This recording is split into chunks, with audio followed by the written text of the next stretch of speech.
Колку повеќе општествата се отвораат, толку повеќе се засилува национализмот и ксенофобијата. Имаме зголемување на крајната десница во Европа. Зошто е тоа така? Because in a situation where the distance between the weaker and the stronger is getting bigger and bigger and bigger, the reaction coming from the far right is not an accident, it is a consequence of this situation. And this is where we are today. If we do not do something in order to prevent this situation where the rich get richer and the poor get poorer, then do not expect that we will get along with naive liberal narratives. We have to face the beast, and the beast is here. The beast is the extreme right, and the beast was always here in Europe. This is not a political alien. Europe has been the laboratory of the most atrocious totalitarian political experiments. Кога зборуваме за човековите права, тие се нераскинливо поврзани со малцинските права. Но дали еве во денешна Европа, како што опишувате, тие го живеат истиот степен на почитување?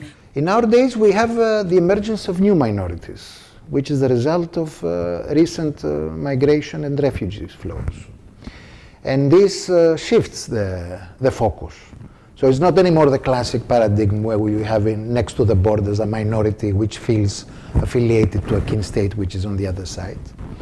But you have emergence of groups who are discriminated and who are disadvantaged in the metropolis, in the center of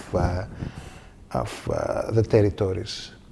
So speaking of minorities, we should a little bit move forward to a more integrative perspective of what is a minority. It's not anymore what used to be 40 years ago.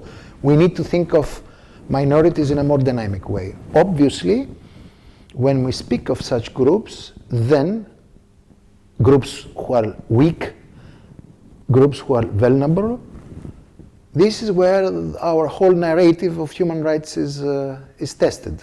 Регионот се уште се бори со правата на малцинствата. Кој е начинот ова да се придвижи во позитивна насока во скоро време?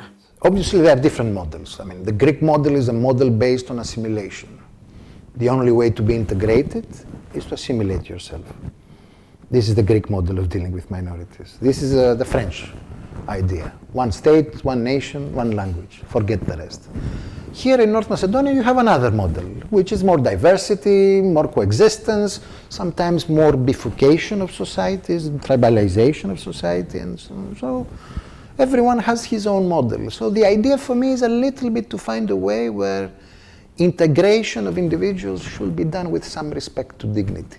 Вие доаѓате и работите во земја која не ги признава, поточно ги асимилира малцинствата, не признава постоење на таква различност.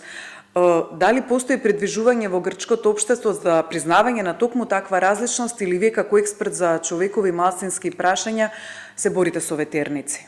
The Greek past and the Greek way of dealing with the things, which is, as I said, assimilation and that's it, it is something which belongs to the 20th century.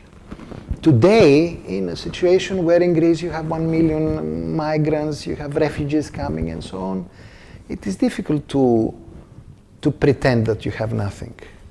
So I think that it takes time, but we are moving towards a direction of an inclusive idea of respecting a little bit the difference. So for me, the key word is not difference, is not minority, is dignity.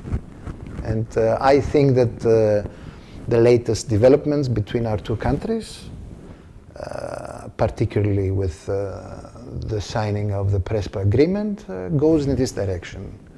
Settling the disputes in a respectful way and with dignity to the other side. And I think that is something which offers some optimism in a situation where there is not much space for optimism in Europe.